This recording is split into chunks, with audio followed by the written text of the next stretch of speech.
What happened to the road to UFC finals? Are the fights even happening this weekend? Where are they airing? Yes, the road to UFC finals are indeed still happening this weekend. I probably get a question a day about that, but rest assured the finals are going down this Saturday from the UFC Apex. Up until today, Tuesday before the fight, the UFC had not posted anything on their websites about the finals happening this weekend. And the real reason for that, I'm not entirely sure, and it's a little bit of a pity for the fighters that are competing this weekend, but at least we're getting 3 of the 4 proposed finals for this Saturday. Now, the fight that I'm alluding to that did get canceled was the Xiaolong versus Lee Chong-ho fight. That was scheduled to take place this Saturday, but Xiaolong had some health and visa issues that have postponed the fight. For a little bit, there was an opportunity maybe for them to find a replacement to fight Lee Chong-ho this Saturday, but ultimately decided to give Xiaolong his due and just delayed the fight. When that's going to take place and where, I don't know. I don't think anyone knows just yet, but hopefully it can happen as soon as possible. Now, I'm going to go over each of the other 3 fights and hopefully give you a good idea of what each fighter is about and what to expect from them. I don't claim to be the most masterful analyst in the game, but hopefully this should give you a really good idea of what to expect and how the fight could unfold, and I'll give you my prediction for each fight. So here we go. All right, let's talk about the flyweight road to UFC final between Rei Tsuruya and Jiniushiyue. Rei Tsuruya is a 21-year-old Japanese fighter who trains out of Paraistra Matsudo. He has an 8-0 record and is a former flyweight king of Pancrase and a junior Olympic wrestler. Rei has finished 7 of his 8 wins pretty evenly, 4 by submission and 3 by TKO. I would describe Rei Tsuruya as an exceptional grappler, and his grappling style is really perfect for the flyweight division. He's very scrappy. He's got that sticky style where he is fast. He's going to chain and transition from elements really quickly. He'll lock up his feet really tight around you with hooks or body triangles and maneuver to your back. Overall, he is really well anchored. He is hard to shake off once he's got a hold of you. And the thing about Rei Tsuruya is that he's so freaking offensive. He is throwing submissions and strikes at you from every single angle. His work rate is going to exhaust a lot of fighters. And that's what makes him so dangerous, is his submission game. Now, because he is so offensive, he can have some issues with efficiency and conditioning. Like in the Mark Klamaco fight, he did tire quite a bit by the end of the second round because he was throwing so much offense. He strikes from a southpaw stance in a karate style, and because of that, he throws a lot of lunging strikes that at times can be pretty wild. He can leave the leg open to be kicked. Overall, I'd love to see him tighten things up just a little bit, but what you really got to watch out for him is his grappling. For Jiniushiyue, this guy was kind of an unknown for me going into this tournament. He had never really fought on any kind of big stage, didn't have a lot of big wins to his name, but he has been the dark horse and an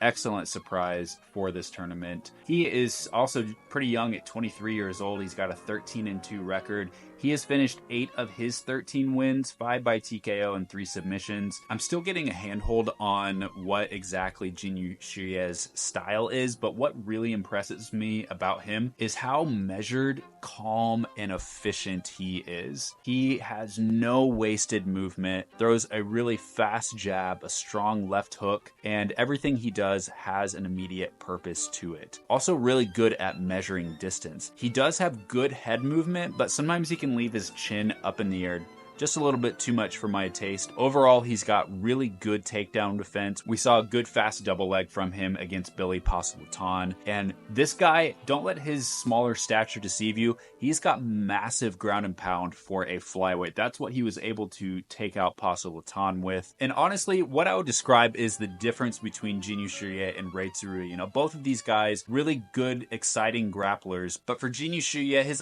offense never really gets ahead of him and threatens his stability. I don't always see that with Rei Tsuruya. I see him taking a lot more risks and sometimes sacrificing a little bit of position for that, and definitely wearing down his gas tank a little bit faster. Although definitely the tornadic chaos of Rei Tsuruya is a weapon of its own, but one of these is much more sustainable, and that is Jiniushiyue. So how's this fight going to go? Well, it's hard to know how their two grappling styles will match up against each other. If the fight is on the feet, I expect Jiniushiyue is probably going to pop this guy at distance and get more accurate punches and strikes on the feet.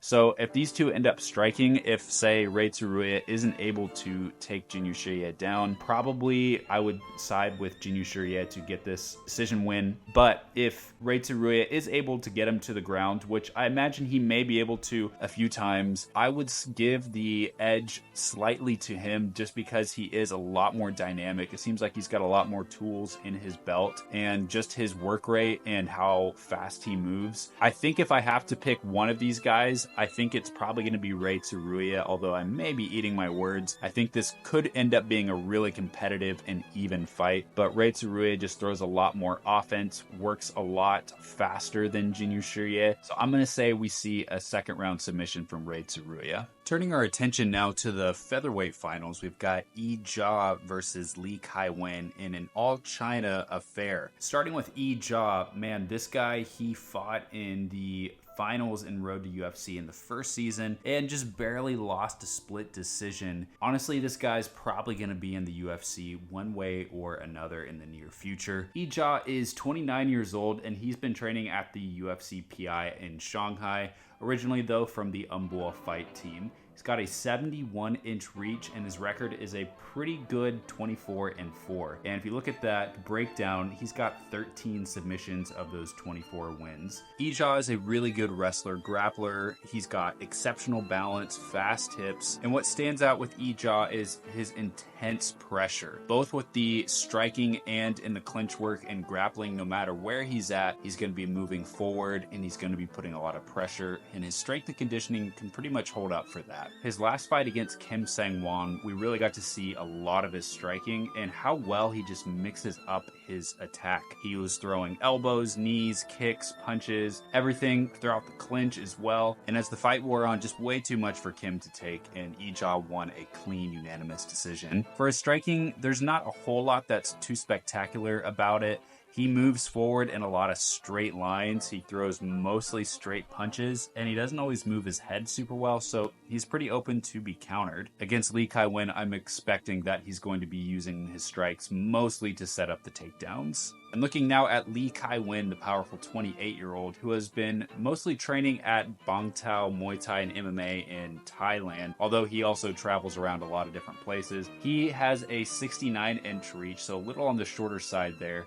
Got a 12-5 record, and of course he is a one championship veteran. What he's known for is the knockouts. You can see he's got 7 finishes by TKO or knockout of his 12 wins. His striking may be the best in all of the tournament. He throws hard, lightning fast for featherweight. He can knock you out with really any kind of strike that he throws. Everything looks really sharp. He moves his head really well, throws at different angles. I feel like he is levels above most other fighters in the Road to UFC tournament in terms of striking. Now, for his weaknesses, we saw this in the Koya Konda fight. He basically just kind of chased Koya Konda around the cage the whole fight and never really cut off the cage. So a little bit to be improved on as far as his footwork. For his takedown defense, sometimes he can let things through. I can tell he's been working on it, and he's pretty good at getting back up to his feet, but you better believe that Yizha is probably going to get at least one takedown on Kaiwen. As far as breaking down this fight, it's always hard to break down a fight where you have two specialists that have such opposite strengths. It really depends on the intersection, right? On how good Kaiwen is at defending the takedown. I think that absolutely Yizha is going to get some takedowns, maybe even submissions that could lead to a finish, but he's got to be able to do that fast. He's got to be able to disguise the takedown really well, because Kaiwen is going to be ready to blast him with knees, with uppercuts, and punish him for the takedowns. Wouldn't be surprised if he throws some low kicks as well to try to slow down Yizha, but mostly I think Yizha is probably going to be able to drag him to the ground and wear out Kaiwen, and he's going to win a decision or a submission. So I'm siding with Yizha on this fight. I do think he finally gets that UFC contract. Now onto the last Road to UFC final, of course, until we get the bantamweight final, whenever that happens. But we've got Rongzhu fighting Shin Haraguchi at lightweight. Rongzhu, many of you are familiar with him from his UFC run. He's still just 23 years old, has mostly been training at the UFC PI in Shanghai, although he He also hails from the Umbua Fight Team originally. He's got a 72.5-inch reach and a 24-5 record. When he was in the UFC, he went 1-2 there, his lone win coming over Brandon Jenkins. Rongzhu, his game is basically that he is an exceptionally powerful and physical fighter. Every strike that he throws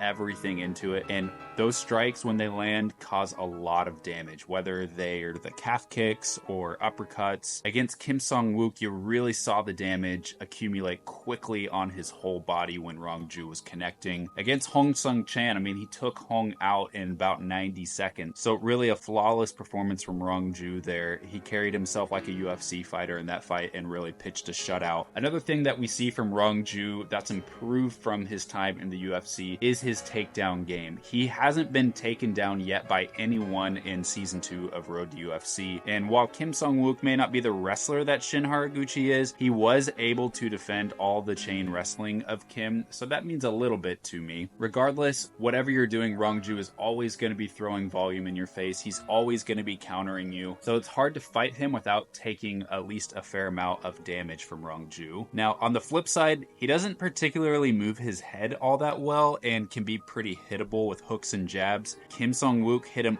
over and over with the right hook. But the thing is that you have to be willing to take a hard punch, because Rongzhu is always going to give you some kind of counter. Even if he is hit, he's going to hit you back. However, as the fight goes on, the work rate that he's throwing at you can tend to tire him out a little bit.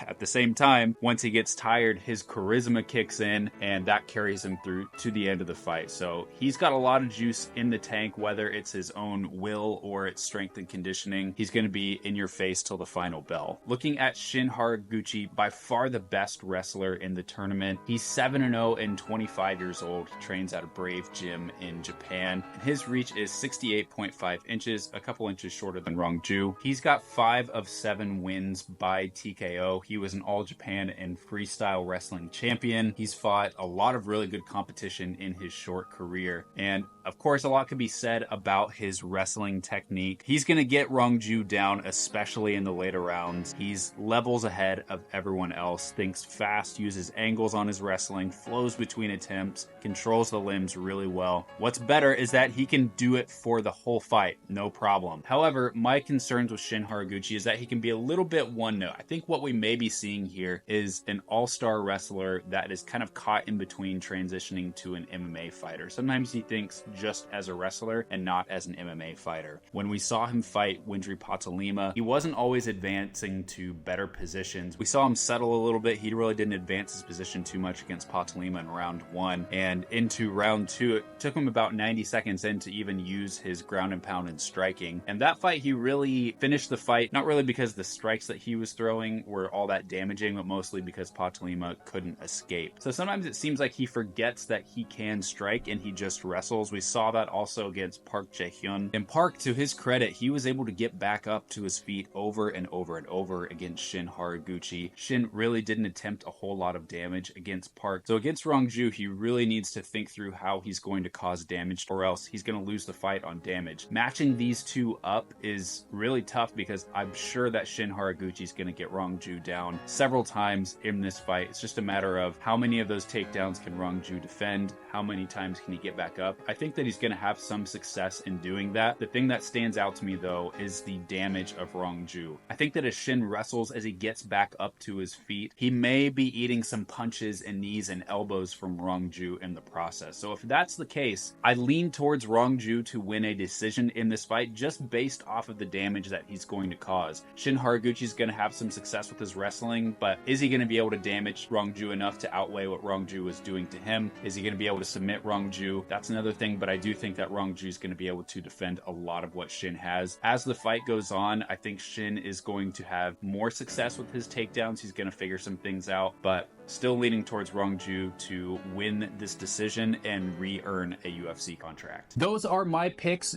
Do you agree? What are you expecting to see this Saturday? Let me know in the comments below, and enjoy the fights this Saturday from the UFC Apex at 8:30 p.m. Pacific, 11:30 p.m. Eastern. Enjoy the fights.